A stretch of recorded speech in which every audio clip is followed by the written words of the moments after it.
All right, let's do this. Hello, everybody. Welcome to the Fantasy Books and Games comic book preview Hello. stream. It is Tuesday night, and we like to show off comics that are coming out tomorrow. I'm Aaron. This is Susie. Hi. No Sam today, which is so sad, but we'll make do I with know. I Susie. know he's your favorite. Yeah, I got to keep you all on your toes. Of course. Hopefully, I'm looking forward to a very, very smooth, no problems whatsoever, no technical difficulties. Yeah. Everything's just going to work the way it's supposed to work as Yes. advertised. I don't know about you, but I look forward to that every week. The bar is on the ground here, people. That's right. All right. Well, like what I like to start with, Hmm. and we're going to break protocol here a little bit because You said this is going to be a smooth stream. I did, and I'm already messing things up. I'm not starting with strictly a facsimile, but it's kind of a facsimile. There is the Red Hulk. Well, it's actually not Red Hulk. It's just Hulk #1, which is the first appearance of the Red Hulk from 2008, I think, when this was. But this isn't a strictly a facsimile reprint. It is a 3D reprint, so you can kind of see, like, if you're looking at it, might not be easy to pick up on the camera, but it's like a little blurry because you're meant to look at it with 3D glasses, and you can definitely see it on these pages here. But yeah, it's interesting seeing these full color books in 3D. Marvel has done these before, just occasionally for like famous or key issues. But yeah, so this is the I guess, I don't know, famous, infamous Red. He's a character that still is around. I kind of thought for sure Red Hulk would be forgotten about by now, but he's still around. It has great art by Ed McGuinness. I have to wonder how you approach something like this as a colorist. Like, do you think Well, that the colorist did not approach it with the intention of it being in 3D. This is just something they just they did just some have, weird like, this after is filter? after, yeah, this is like almost, what is it, like 15, 17 years later, they're just like adding a 3D effect Oh, onto it. So gotcha. yeah, no. It's not made to be in 3D. The original issue is not in 3D. Nice. But it does come with 3D glasses, so you don't have to have Yes. your own. But yeah, so that's coming out tomorrow. Also, a true facsimile, Fantastic Four Aw. #7, and I don't, like, I say this all the time. I don't want to keep talking about Fantastic Four. I'm just so Yes. happy that Marvel is reprinting the original issues, Stan Lee and Jack Kirby. This is kind of one of the random early issues where they don't really fight. I guess they fight a robot. They get kidnapped by an alien who tasks them to save his planet, and it's kind of a funny like situation where they end up on this planet. He sends a giant robot. Very what's the movie? Oh my gosh, how What's the embarrassing! movie with a giant Well, robot? the Is movie that with what the you giant robot, what? the famous one with from the 50s. What? Oh my goodness, I can't. Klaatu Verata Nikto. That's like what he says. Oh, Yeah. okay. Anyway, looks like that robot, and like, I like yeah, shoes. the aliens kidnap him, and he's like, "Look, our planet's gonna die, so you have to save our planet, or you're gonna die too." So he kind of like kidnaps Oh, them with a like an ultimatum, sure. trying to find, yeah, like, there's like a rogue planet is going to crash into their planet, and the problem is that the planet is so overpopulated they only built 2 rockets, and that's not enough to Oh carry the 5 billion man, inhabitants. not at all. And They I'm just didn't think gonna this through. I'm gonna it's not no it's not Ultron. It's like not, I keep wanting to say This Island Earth, but that's a different sci-fi movie from the 50s. Let me Um, just look into my mind palace of uh, 50s giant robot movies. I'm just like really embarrassed that I can't think of this. It's a very famous The Day the Earth Stood Still. Thank you, me, for remembering that. But anyway, the point is, I'm going to spoil the ending of this because it makes me laugh. Which is that Reed Richards, genius scientist, problem solver, comes up with a solution to them. He invents a shrinking gas, which shrinks all the inhabitants of the planet. They're like tiny enough to fit in his hand, right there. And so, yeah, the day the Earth stood still. You got it. And so the solution is, now that we can shrink the 5 billion inhabitants of your planet, they can all fit on your 2 rockets, and then we'll move you to another planet, and then we'll unshrink you. he like specifically is like, I have an anti-shrink gas. Wait, why is the planet dying again? That's a different planet is going to crash into it and destroy it. Couldn't he just shrink the other planet? Oh well, I mean, it's a you know what? It's not a ray. It's a gas, It's a gas. and it probably only works on organic materials. Ah. You know, I feel like there's a difference. you had it first. The chat takes forever. I know. I believe you. I totally believe you. But anyway, it doesn't. He can't shrink the planet. Okay, he has to. I feel like there's a different solution than No, shrinking the 5 solution is billion people. you shrink 5 billion people and you put them on a rocket ship and you fly them to another planet. But then the alien that kidnapped them in the first place is like, ha ha ha! I won't give them the antidote. I'll just use it on myself so that I'll be a giant and they'll all be my tiny miniature slaves. Wow. But then they just leave him on the planet to die. Oh my god! And because he's like all hung up carrying the antidote, and then in the final panel, like Sue Storm is like, "Oh no, we left him and the antidote. Like, how are we going to enlarge the aliens?" And Reed's like, "There was no antidote to the gas, Sue. They're just gonna have to stay small forever." Are you kidding Yeah, me? yeah. It's like it doesn't matter. We'll just find a new planet and they'll be fine. Whoa. Right. So it's kind of 1960s Reed Richards played pretty fast and loose with his ethics. I think there is But like you know what? If I was on a planet that was about to die in like 24 hours, I think I would accept being shrunk down to the size of an insect and then move to another planet, as opposed to dying. But I then you would die suppose. probably from like some kind of Oh predator yeah. on that planet, Oh like yeah. immediately. And then as far as I know, he just leaves them on the planet to like figure it out. He doesn't stay to like, help like them out. right. I don't know if these characters are ever referenced again ever in a Fantastic Four story. Awesome. So it's pretty funny, and it's sort of like Reed's kind of like a Superman villain in this story. Sure. Like Brainiac shrinks down the city of Kandor, like to torture them and study Yeah. them, and Reed's like, "You're shrunk down. Now you're fine.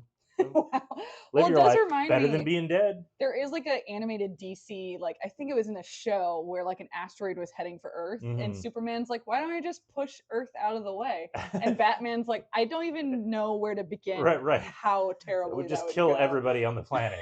Yes. Like, Like if how the- many reasons why you're wrong. Right. I see that. I feel like Superman's smart enough to know that. Superman's not a Sure. dummy. He's actually really smart. Yes. Yeah. Okay. Well, that's fine. Anyway, let's move on. I got a huge stack of comics coming out tomorrow. There's Boy, do you. that if you thought that was the only Fantastic Four comic we were going to talk about today, you are mistaken, because there You are actually. spoiling I like know. crazy There's right like now.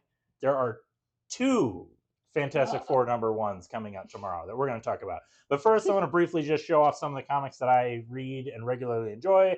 And just because I want to recommend, I think people should read these. If you enjoy Conan the Barbarian, the current Conan series is fantastic. Jim Zub, this issue is actually by an artist I'm not familiar with. He drew the last one too. It is Fernando Dagnino maybe, and just like show that opening page. I really like the classic comic book feel that they have going on here with like the lettering and The textures big and the smooth text. lines are great too. Yeah, it's really cool. Like Conan has just been fantastic, and I say that as I do just like Conan, but Yeah. there've been a lot of mediocre Conan comics over the decades, Oh. and I think that this one is top notch. Even better than that one is perhaps the Savage Sword of Conan, which now that Titan has been publishing these Conan comics, I'm so happy that they're bringing back the magazine format. Actually, you know what? I need to bring the camera off this. Oh. I have to be careful about which page I open up to, because it is a little bit more adult. Wait, real quick, show that like opening page with like the map though. Yeah. Look how gorgeous that is. Oh yeah, it's like great. all the like detail. The camera doesn't even pick it all up. it really doesn't. Yeah, the Hyborian Age. Like that took time. Oh yeah, it's really good stuff, and I like this one too because it's all in black and white. Oh yeah, see like right there, like third Oh, page. yep, we cannot show We that. can't show that, but just like, yeah, here you go. This is a nice. Ooh, nice, that's a good cool one with the page. water, too. Yeah, like I think we've probably talked about this before, Susie, but I'm sure you'll understand this. I really like these black and white comics because it really lets you see the line work on like full display, and it kind of doesn't get buried under the colors. Like a lot of Yes. modern coloring is very like digital painted, Yeah. which there's even like that effect is even on display in here a little bit with like this ink wash, Right. and you kind of get that painted effect with the water and the sky and stuff. But I really love these black and white comics. Like this, the artists really get to shine with their line work. Oh yeah, and stuff with like the hatching on like the woodwork and everything. It Hmm. reminds me of why I liked Vinland Saga. Oh How yeah, he's like yeah. renowned for doing like a lot of cool water effects. And Yeah, we talked about that one. I think it was Sam and I. The last volume came out probably last month or whatever, yes, and I'm probably gonna have to. I've never read it, but he really recommended it, and it looked cool. So I guess I'm gonna yes, have to read it. I have to read the whole thing. I think I only read like the first two like Hmm. volumes or whatever. Well, But there's a lot. Like it's a not. It's yes, not. It's no One Piece. Like it's like an epic but it though. is an epic, yeah. Yes, And I appreciate that it does go for a long time and also comes to like a conclusion that's that yes. character's story. It's not just like it doesn't just kind Maybe of one day we'll find it. You know, like yeah, exactly. Yeah, it's like actually goes through it. Anyway, that's our mini review of Vinland Saga. yes, Even though I don't have it to show off, we recommend it. yes. Also coming out tomorrow, Blood Squad 7, number 9. I'm really enjoying this series. I've talked about this one a lot, so I don't think I want to overstate the premise, but it's basically Joe Casey is the writer, artist is Paul Fry on this issue, and it's Joe Casey just redoing Rob Liefeld's Youngblood from the 90s, but in a more modern 2020s comic book aesthetic, and it's pretty good. It's basically just treating superheroes like celebrities, like Oh, government sponsored, and so I think we talked about one of these earlier. we Like probably maybe when it did, first yeah, came out. Like it's very like the boys esque, where a little bit, yeah. Like not that it's kind of like well, no, I get what you're saying though. Like they're a government sponsored superhero team, so they have like a public image liaison whose yes, job is to make sure they're camera ready, yes, and like they control everything about their costume. Like yeah, this issue has a pretty good bit. Oh, I opened like right up to the page. I like perfect. this character here on the team. His one of his parents was a supervillain of the old team, and now he's Oh, like, well, I don't, I'm not my parents, I'm not a villain, I want to be a hero. And they're like they're like focus groups don't really like you, so we're going to play into the bad boy thing. And they give him like a leather jacket with spikes on it, oh my and they're gosh. like, we got to change your name to Mad Maxon, and you got to be like kind of a jerk. And he's like, well, I'm not a jerk. Yes, And they're like, no, but that's you got to appease the focus groups. right, exactly. They're like, that's your role now. Like that's who you are. That's Wow, who you are. that's So actually pretty cool. it's fun. I really like it, but it's like it's. I think I've talked about Youngblood on here a lot lately because they've been reprinting the Youngblood Deluxe, and it doesn't have Joe Casey is also writing or wrote that, I should say. So Oh, he's literally written for Youngblood before, and now yeah, he's doing a like a Youngblood pastiche because Image Comics no longer owns the rights to Youngblood, so they technically can't have Youngblood sure. in their Image Comics universe with like Spawn and Right, but it's like Invincible and a Savage Dragon. spiritual It's a successor spiritual almost. successor, yeah, exactly. And I often compared it to Local Man, which came out for like last year and the year before, which I really liked, which was Yes. kind of like it appealed to the nostalgia for the old '90s books, but it had a modern aesthetic, a modern Yes, sensibility. yeah. So this is very similar to that. I really like it. Also coming out tomorrow, Absolute Superman number 9. It's still I going. haven't had a chance to read this issue yet, but I am really liking this series. I think it's solidly like, if I'm just being realistic, I'm flipping through it for the first time. If I'm being honest, it's like mid tier for the Absolute books right now. We do need to do like a tier list ranking I or make whatever. Sam do it like every time we talk Oh, for about. real? Yeah. I think like Absolute Martian Manhunter is at the top for me. Of course. Followed by I want to say Absolute Wonder Woman, but I'm actually behind on several issues. Sure. And I had that problem where like I didn't read one issue and then the next one came out, and I was like, well, I got. Oh, now you're And behind. now I'm just like keep getting behind because I'm like, well, now I got to read 2 issues, and then now I got to read just 3 keeps issues, spiraling. and it keeps getting more and more and more. But it's really good. Yeah, the art in that one is gorgeous. It's the best art. Like yeah, the layouts. yeah, And I everything are agree, incredible. and I love the art in Absolute Martian Manhunter, but Yes. it's tough for me to pick which one I think is. It's also like I absolutely like best. it in a different way. Yeah, that's a you good know? way to put it. Yeah, they both do. They both serve different stories, Yes. so it works well like that. Yeah. But anyway, Absolute Superman. These Absolute books have been so popular and so successful. Like I'm actually very happy that I'm sure this was calculated in some way on DC's part to get something out there to kind of rival Marvel's Ultimate books. Sure. Their Around new the same Ultimate time. books, yeah. But I think the Absolute books are way better than Marvel's Ultimate books, and but both of them, the point is, both of them have been bringing in lots of new readers and people that are just excited to read comic books Oh, again. yeah. So I'm very happy about I that. was shocked to see that Absolute Batman #1 had like an 8th reprinting. Oh, it's like I've never seen. It's insane. Yeah, they've been doing multiple printings for like every issue. Yes. Every week you come in and there's like a 7th or a 6th printing of something on Sure. the shelf. Yeah, like tomorrow there's I didn't grab them, but there is like a 5th printing of Absolute Batman 3. There's like Absolute Wonder Woman 5. Like they're just reprinting Churning them all out. the issues. Yeah, so that's pretty cool. Also coming out tomorrow, I know I talk about this one quite often, Transformers issue 22, and I'm really only mentioning it because we are revving up to the finale. This series is going to build up to issue 24, so issue 22 we're like 2 issues away from the real big finale, and it's really good. I think things are finally, well, like I said, they're building to their climax. Things get serious. I'll just say, I don't want to spoil what happens in the issue, but you remember the beginning of the Transformers movie, right, Susie? Yeah. Not the Michael Bay, Sam Witwicky movies. Is this the giant robot one from the 50s? Wait, bring it back. No, we're moving on. I'm talking about. I want to Photoshop your face into like the. When did we stop doing the cover recreations? I know we need to get on Dan about that. Maybe tomorrow. Yeah. But I'll Photoshop your face into. Like, the beginning of the 1987 animated Transformers movie that traumatized kids everywhere. Yeah, I know you remember it. It was a very important part of your childhood. Yes. In 1987. You got the touch. Anyway. Classic. Supergirl. Yeah, Supergirl. That's also coming out tomorrow. I am really, really, really enjoying Supergirl by Sophie Campbell. And it's just been really good. It's got like a classic Superman. I don't mean Superman specifically, but classic DC like super family, I guess is what I mean to say. And I like this issue kind of just like jumps right into it, where Supergirl gets blasted by black kryptonite and she turns into Satan Girl. Heck yes! And even Crypto is a little Satan pup, and so she just goes around Midvale just like pulling pranks and like causing havoc because she's Satan Girl now and she's evil, and it's pretty cute and kind of funny. And yeah, it's really good. I really like it.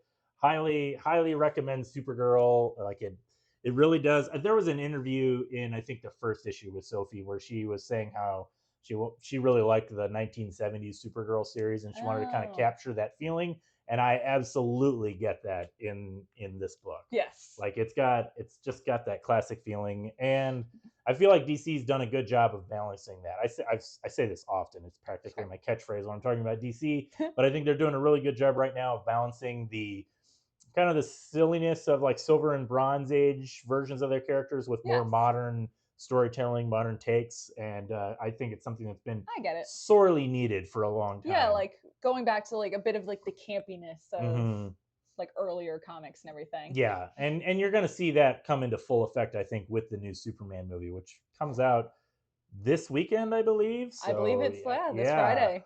and definitely James Gunn has made no secret that he's like leaning into like 70s versions of the stuff. Yeah. Like I think he straight up said that in the movie Superman's going to have the hypnotism glasses. Like that's part of the Clark Kent disguise is that he wears the glasses and they actually hypnotize people into thinking so they can't put the connection together that he's looks like Superman. Sure. So yeah, I was kind of excited to hear that. Like, I appreciate that. Speaking of Superman, we do make the joke though about like how does nobody recognize him without his glasses?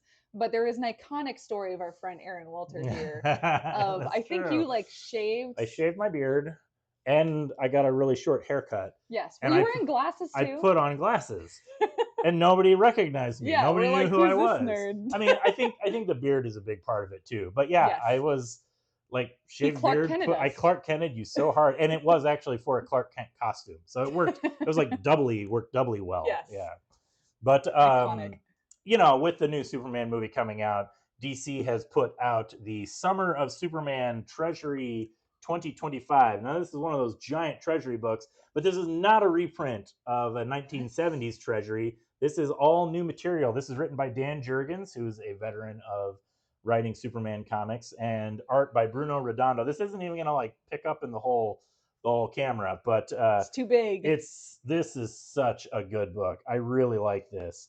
Bruno Redondo's art is so beautiful. The story is just like, look at that. I can't even. I'm gonna have to just be moving this around constantly. Like the story is, it does a really good job of being like if you're interested in Superman and you want to get like prepped for the movie, this is it, because it's just like everything classic about Superman is in this story. It is a giant oversized book, but it's got like so many characters in it. Like Lex Luthor is in it. The main villain is not Lex, actually.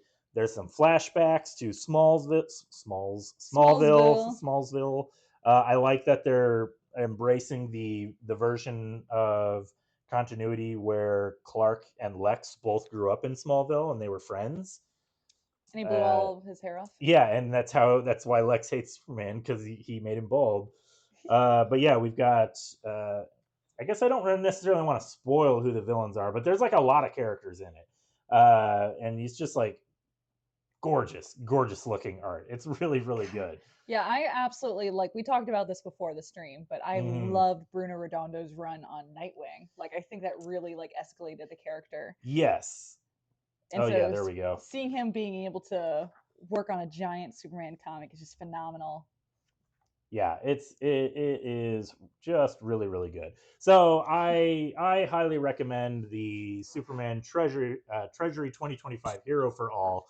It's a really good Superman book. Like I've said before, we're kind of in this like Superman renaissance. Like there's just so many good Superman comics out right now, and I'm sure it's doing a good job of kind of like building everybody up for the movie. Yeah, like the brand synergy. For Fantastic Four as well. We're seeing it all this week. That's I guess what we're going to talk about next is Fantastic Four. There are 2 different Fantastic Four books coming out. So if you go into the comic book store and say, I want Fantastic Four #1, they're going to ask you which one you mean. First, I think we'll talk about, since we're talking about the movies, we'll talk about Fantastic Four First Steps. I didn't read this whole thing. I think I'm on record on this stream as saying I'm not super excited about the Fantastic Four movie, and I kind of really don't like the casting of Pedro Pascal as Reed Richards.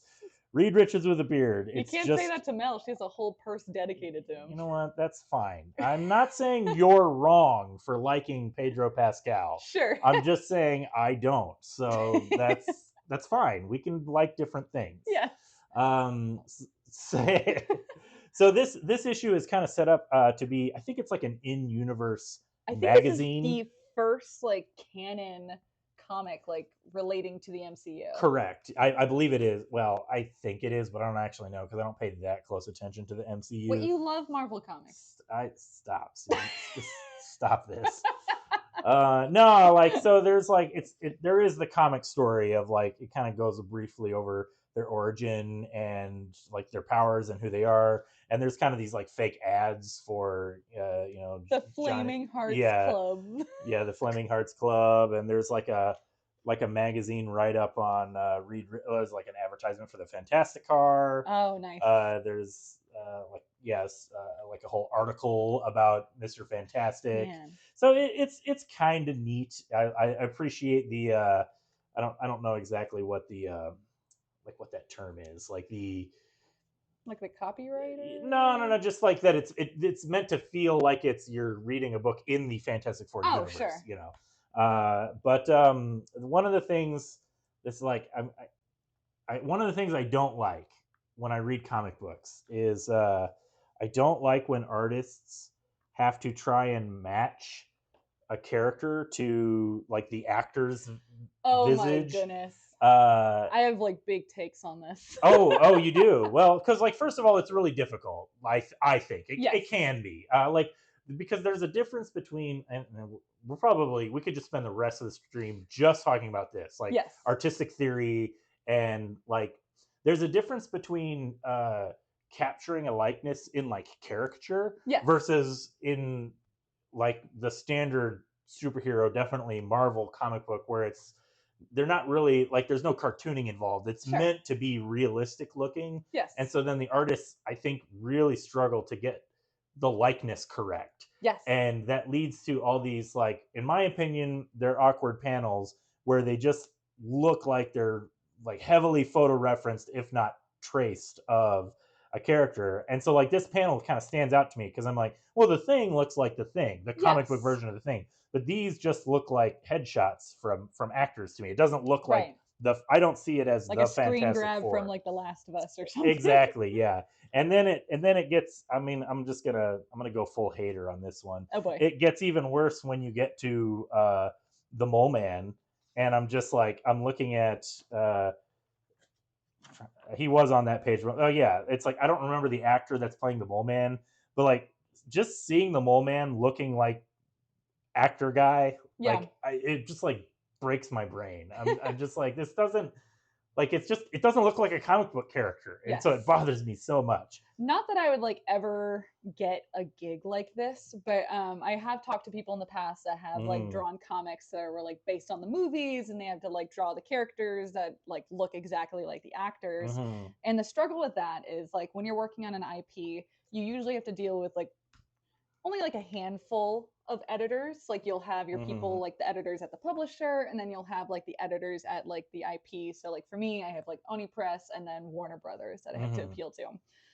If you have to deal with something like Sonic, that's an extra level. You have to do the North American office, and then you have to do the Japanese office to get all those eyes on it. But if you're doing like an actor, then not only do you have to do like the publisher, the IP owner, but you also have to do every single publicist of each actor. Right, they all have to sign off on the way they look in the book. Yes, so you could absolutely get like a list of like revisions where it's like, oh, his nose on page 5 panel 6 looks slightly too big. Right, and it just seems a bit obnoxious to me. So. Well, it is, because it's exactly like what I was saying, where it's like you lose all the art of, like I said, caricature or just stylizing. Like you can stylize something really wild and they'll still be recognizable as that person, you know. But like these, it's like I don't want to say, I don't mean to sound like I'm just beating up on this book. Right. It happens in a lot of books where I feel like they're just like the artist or the publicist. It might not even go to the actor. It's just the whoever's in charge of. Like they don't really have an eye for art or know anything about art, and they're just like, it doesn't look like him. Right. Make it look like him. Make him hotter. Yeah, exactly. and it's just as boring looking, you know. So I don't know. I'm, like I said, I'm sounding like a little bit of a baby, but yeah, that was I was flipping through this and I was just like, I don't want to read this. I'm so sick of looking at Pedro Pascal's face. Like, man. Like okay. But you know, like just talking like briefly, it struck me because I did have that thought where I was like, I don't want to read this. I'm so sick of Pedro Pascal. Sure. I probably would have had the exact same reaction to the Superman book if they drew Superman to look like, what's his name, Cornsweet.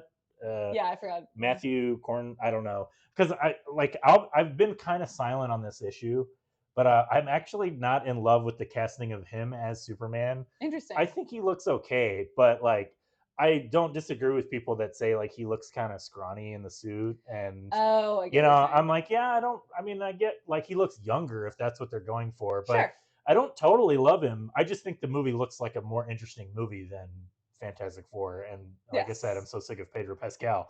I'll definitely have to like watch it to get my opinion, because like every time I see the trailers and there's new things going on, new, I can't quite figure out what angle they're going for. So that's actually another problem with the Superman trailers, is like they're really being really coy. Like it's just, there's no sense of what the story is. It's just this character's in it, and this character's in it, and this character's in it. If I'm wrong, isn't like All-Star Superman like Superman is dying?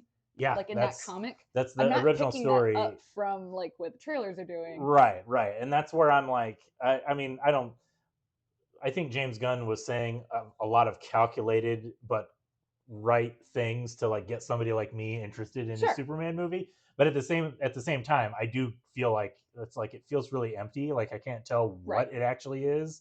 Yeah. So there's a little bit of trepidation. Like thematically what they're going for, or are they just going for like big box office like Right. hit? So anyway, we'll see. The point is though, is if this book, if all the actors were drawn into this book, like if Yeah. Superman and Lex was that, I also the guy that they have playing Lex in the movie, I think looks a little odd. Like, Right. and I would probably not have enjoyed. I would have had the same reaction where I'm just like, I'm so Yeah. sick of looking at these like attempts at an actor's face. Yes. Whereas, as we've established, I like this Treasury edition because these characters they look like the characters, you know, they don't look Yes. like the actors, and I think that's why it works so well. I will say Bruno Redondo has tackled something like that, like briefly in the Nightwing series, where like whenever it's that one where it's all from Nightwing's perspective, like you're just seeing his POV the whole issue, and he crashes into an office, and all of them are the Office characters. Oh, the Office, I see. Yes. Okay. And like he has drawn like real people before and given them like great expression, so I feel like if he was saddled with that problem, he would be able to tackle it. Only him, though. Only him. Well, it's not even like I think that it can't be done well. I just I just reject the idea of a comic book character having to look like the actor that's portraying it would seem more like a brand. It's the same way I really hate when I read a Wolverine comic and they draw him to look like Hugh Jackman. Yeah. Because first of all, Hugh Jackman's too tall. I will die on this hill. He's like a foot taller than short ones. No, they made him comically too short because that's funny. It was a good joke, but no, like he was a foot shorter than the real Wolverine is. Yeah. And I know they did that just to troll me, and that's fine. But you know, whatever. Anyway, there's also another Fantastic Four #1 coming out tomorrow. It's essentially just the continuation of Ryan North's Fantastic Four that he's been doing for the past 3 years now, I think. But you know, it's a new #1 because it's there's a movie coming out, and you need to kind of reboot these numbers every now and then, which I am equally guilty of, morally opposed to. I still indulge in it, but I'm morally opposed to it. But you get to indulge in it. I'm not a moral person. The name of the book that I did was Amoral Stingray. I am an amoral person. I don't like it, but I'm still gonna do it. And yeah, so this is so first of all, what is going on in this cover? Do you have any sense of like what this story is based on this cover? No. I'm asking you genuinely. I'm not like, this isn't like a sarcastic or a gotcha question. I can't tell if that's like a volcano in the background. It is, yeah. It's really weird. Like I can't. Yeah, I wonder what the pitch was for this cover. Like, you know, when you submit thumbnails. So I saw this. I've been looking at this cover, and I'm like, wow, that is like a kind of a stupid cover. Like, well, they're just like in the field. Like the art is by Humberto Ramos, and I like his art a lot. But I'm just like, what is going on with this cover? And then I guess to their credit, I read the issue, and it kind of makes sense. It's a really simple high concept for this issue, and I'm not even going to open it up to tell you. Dr. Doom sends all 4 of them back, or I shouldn't say back, I should say through time, to different periods of time. And so each little section here represents where they are. So Human Torch gets sent back to like prehistory, like when the Earth was just forming. Like there's not even plants on the planet. It's just molten rock.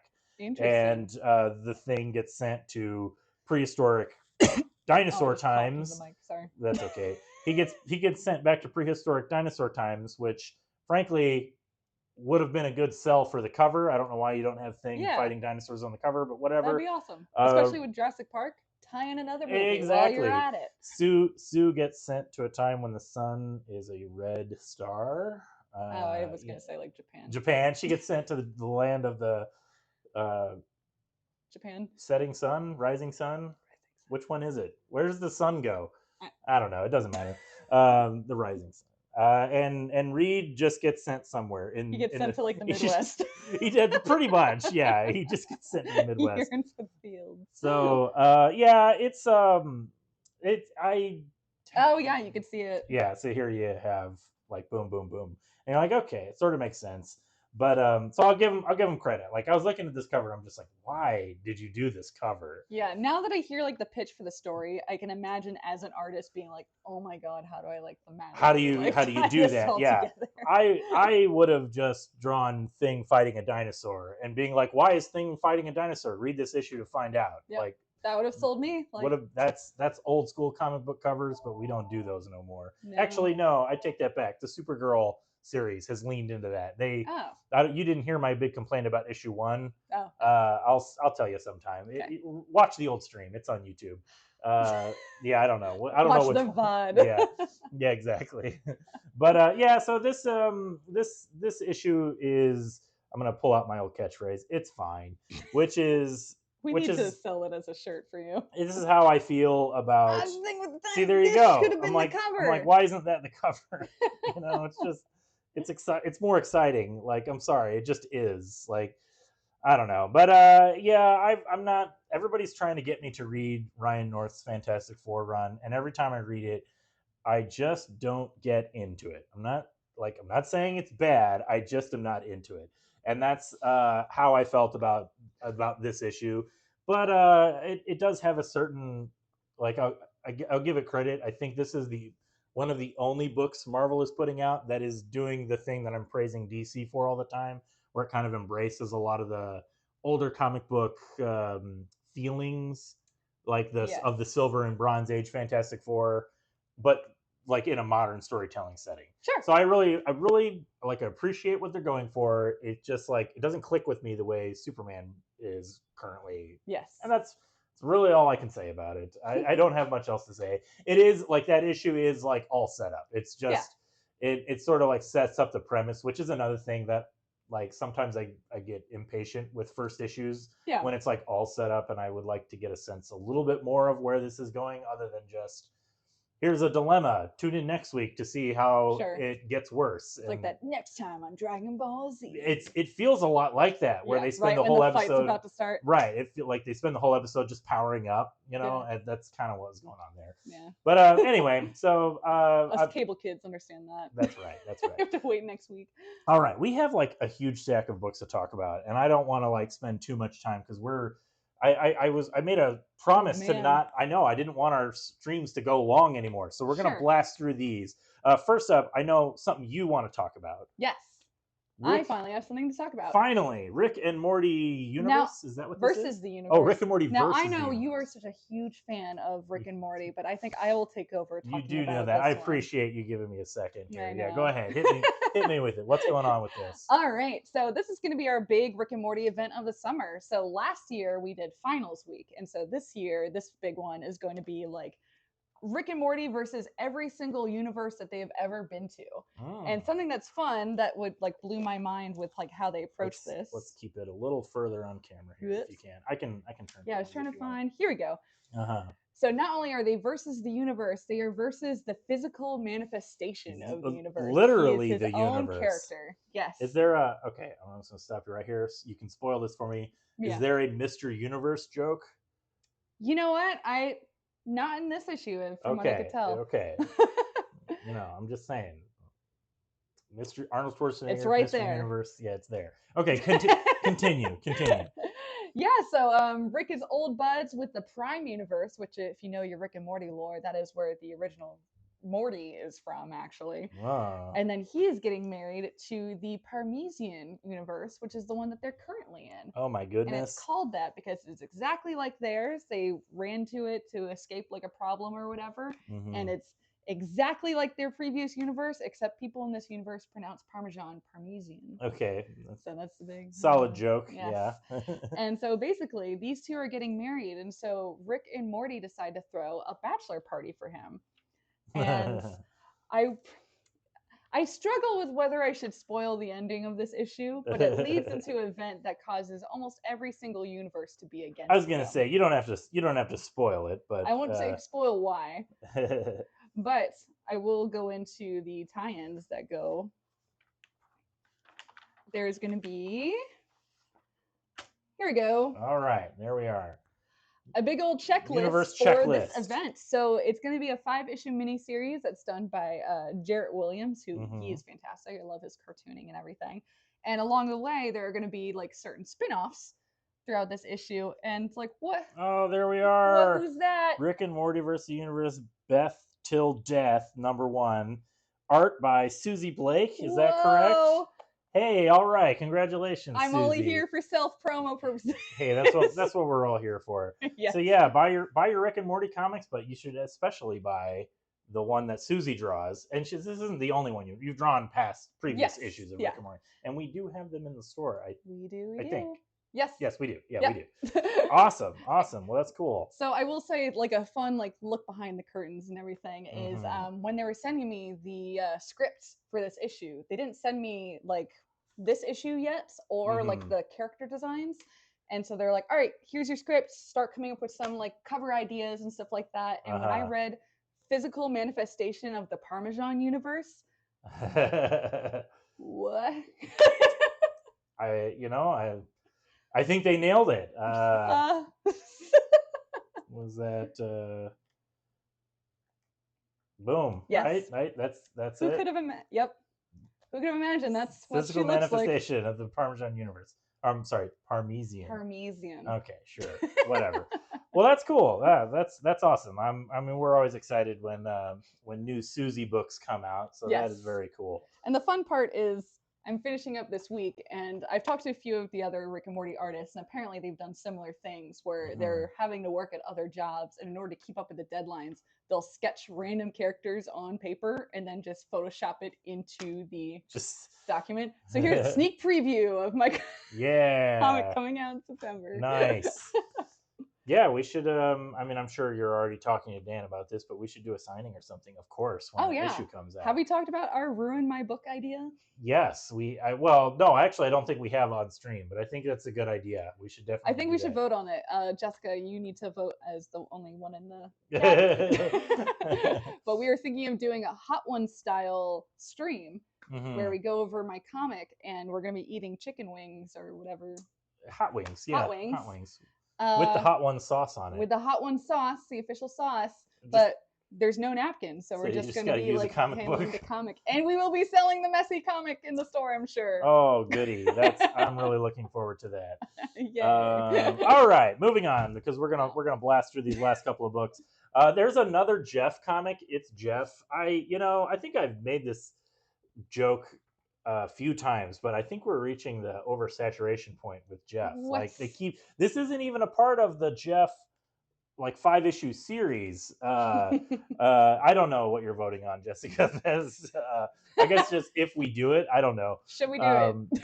But yeah, this is Jeff Infinity Paws, and this one is it's written by Jason Liu and art is by Now Fuji. So not Girihiru, who I think the art in this is solid, but I will say that Girihiru is kind of like the secret sauce of Jeff. You might say. It's interesting. You could see they're kind of going for the style of I mean, this Jeff. just looks like the way Girihiru draws Jeff. Yes, but like all of the characters around it are like a totally different style, Totally different. Which is interesting. Yeah, exactly. Like it just looks like they like drew Girihiru Jeff in there. Yes. I only dab hot sauce. I don't think I could handle full wings with those sauces. They were no joke.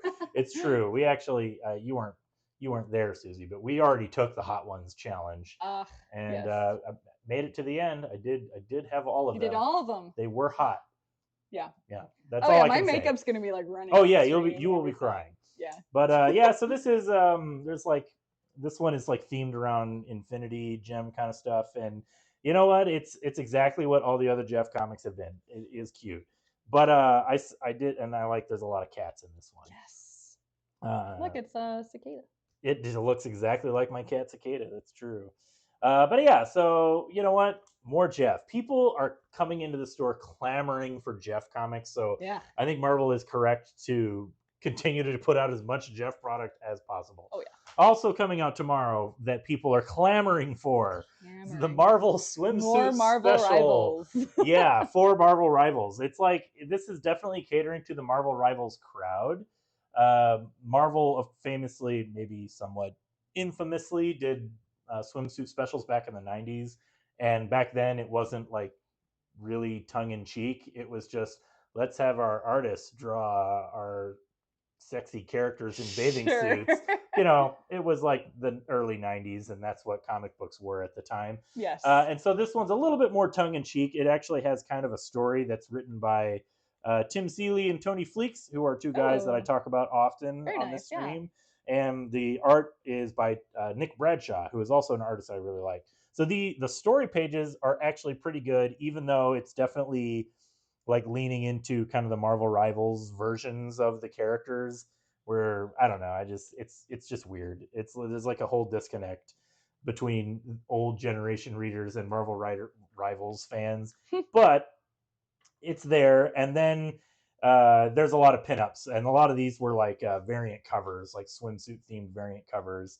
And so it's like, I think they do a good job of providing just enough story pages to also justify just having a bunch of swimsuit pinups, because that's like having like some kind of gallery. The old ones are just like, it's like an issue of Sports Illustrated swimsuit edition, but by artists. And this one at least like has a framework of a story attached to it, and it's very tongue in cheek and like meta too. It's like the story is that they're Roxxon, the evil corporation in the Marvel universe.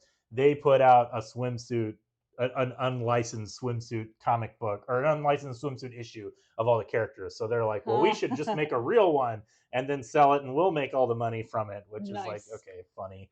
Well, this leads back to my idea of we need to do our like firefighter calendar, but it's like us with like mainly the dudes. The dudes with like their nerd brands. You got to wear that Warhammer armor for one of them. That's true. Well, I already have to wear it next month. Yeah, it's gonna be fun times. Okay, we got three. I think I might have saved the best for last. We got three cool comics coming out tomorrow. We'll talk about this one first because it's the one that is really cool, but I also have the least to say about it. Bad Idea is back. Bad Idea is back with Planet Death. Steve is gonna love it. I know. Bad Idea. I mean, it's how they advertise it. That's the name of their company. This is a really cool comic, is what it is. This is created by what's his name? I don't actually know his name, but he's one of the guys that created. Is it here? That's it. Derek Kolstad. He's I think it's an O, or Kolstad, maybe. Anyway, he's one of the creators of John Wick. Oh. Yeah, exactly. So cool. And then it's also written by Robert Venditti, who is a veteran comic book writer, and art by Thomas Giorello with Sonny Go on colors.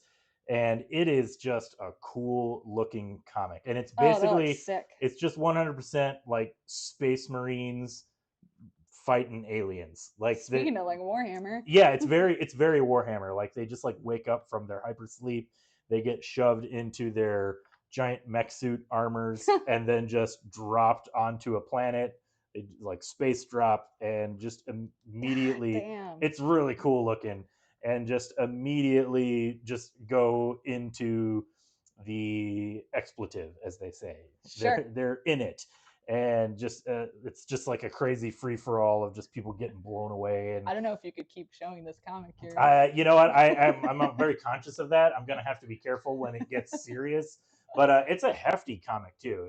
I think it's a little bit bigger than a normal size comic. Oh, that was her reacting to the swimsuit one. I thought she was reacting to this one. No. That was the swimsuit one for sure. But yeah, this comic is cool, and I don't really like. This is another one of those things. I complain about this all the time.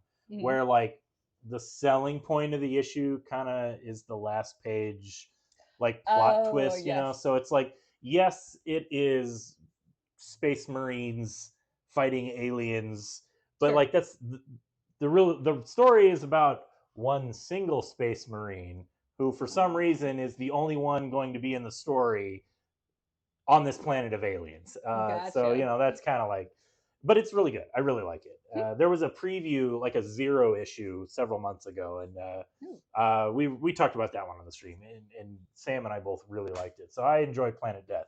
Okay, two last comics. I think this is maybe the most like w-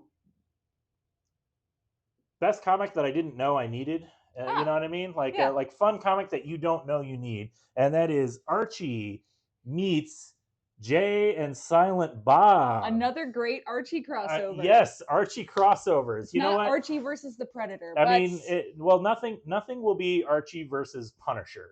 ah, That's the greatest Archie crossover of all time. yes. But this one is pretty good. I like this a lot. There are a whole lot of variant covers. This one actually is the black and white variant, which I got for myself. This is the main cover, but in black and white. Because I mean, come on, it's the Clerks cover. Like I feel like it has to be in black and white. Sure.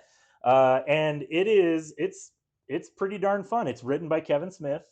And he definitely kind of gets the voices of the Archie characters, and a lot of the humor is the juxtaposition of Archie and like the Archie characters with Kevin Smith characters. Yes, snooch to the booch, snooch to the nooch. They do show up, of course.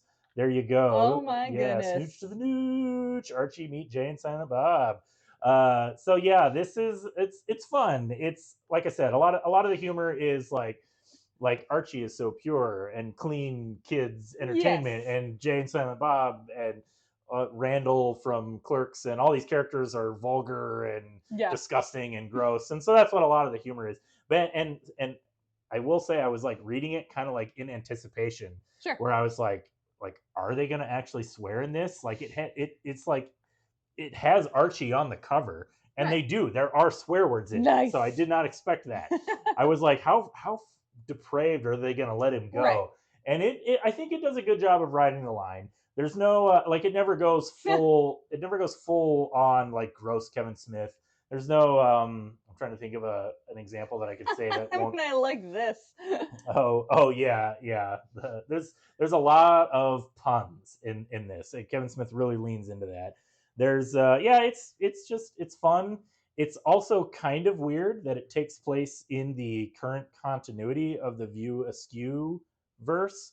Oh. So like I guess spoilers if you haven't seen Clerks 3, but at this point like if you care about Jade, Silent Bob, and Kevin Smith characters, you've definitely seen Clerks 3. But like this takes place after Clerks 3, so Dante is dead. Oh. He spoiler alert, Oh, he dies in nice. Clerks 3. What? And that's kind of like what the whole premise is. I was trying to find there is like a picture of like a memorial picture of Dante. But like that's why Randall's hiring Archie because he's like we need a Oh. new kid, you know, and Yes. so yeah, it's pretty fun. And then they go to a concert to see Josie and the Pussycats, and a bunch of stuff happens. I don't want to like just tell you the story of the whole issue, but yeah, it was it's a lot of fun. If you like Yeah. Kevin Smith, you need to read it. If you really like Archie and don't like Kevin Smith, I don't know if you'll get anything out of this. Sure. If you really like Archie and are interested in seeing him in weird context, this might be something you enjoy. I don't know. I feel like Archie as the brand has kind of broadened itself over the years, Yeah. like with the Riverdale show and Yes. like a lot of their just straight up horror comics that they do. I have So to say, I love that they made this comic because, like, yeah. when you're pitching this to a publisher, it's hard to say that there's like what target audience this is for, especially nowadays. $15, little man, put that in my hand. But yeah, well, actually, I will tell you, it is just cover price of a normal comic book, which oh, it doesn't say it on the cover. Oh, weird. It's like $4.99 probably. It's $7.99. It Oh, is $8, little man. But anyway, definitely who check would this sell a out. comic for $15? That's What kind of a psycho? crazy. What kind of a psycho? Okay, I got one more book we're going to talk about, and then we're going to call it a night. And this is the book that I might be the most excited, actually the most excited about. Sure. This is Beneath the Trees Where Nobody Sees: Rites of Spring, sequel to the hit runaway Oh, success book from last year, Beneath the Trees Where Nobody Sees. And I love this comic. First of all, oh yeah, it's very grotesque. This is a horror comic, and I like that this is a direct sequel to the first book, and that it takes place 8 years later. And so Oh. this first issue actually just follows around a new character who's the brother of one of the victims in the first book. Oh shoot. Because as we all know, because if you read Beneath the Trees Where Nobody Sees, it is about. Actually, I'll just put this on the downward camera here. Yeah. It is about this character here. This and as you can see, it's also drawn in the style of beautiful talking animals. And she is a serial killer, and she's very methodical about what she does. She has a nice, quiet life in a small town, so she drives to like the big city to find victims and kill them. Yes. Because it's kind of like Dexter, where like it's very Dexter. And in the original, the first book, I should say, a different serial killer shows up in her town, and she has to like figure out who it is so that her serial killing doesn't get Yes. exposed.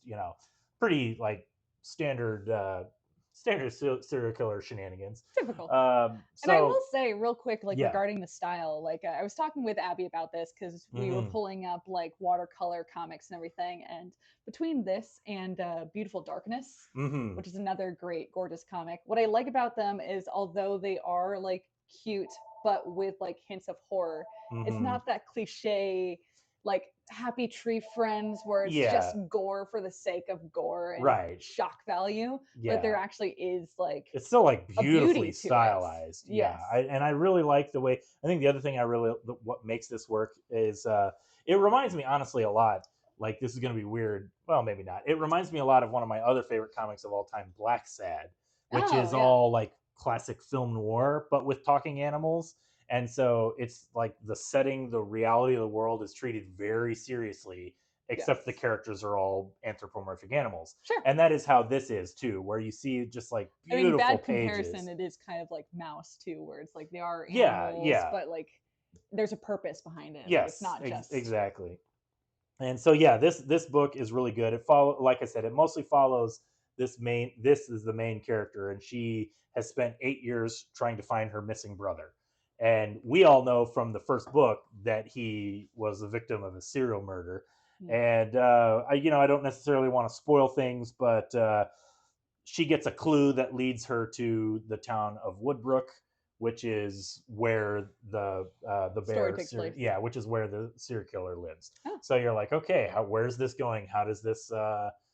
Again, there's more stuff that happens in this issue. I'm just not going to spoil it, sure. and I think that's why I like this issue so much too, is because it was a really good first issue, but it still felt really substantial. Like you got a whole like something you could really sink your teeth into, Yes. which seems so rare these days with first issues. Oh yeah. Like you So got a whole cohesive story as opposed to like here's just an advertisement for issue 2. yes, exactly. So really, really good. Very happy to see this one back. I think that was one of my biggest complaints about the first series is that it was too short. Sure. So here we go.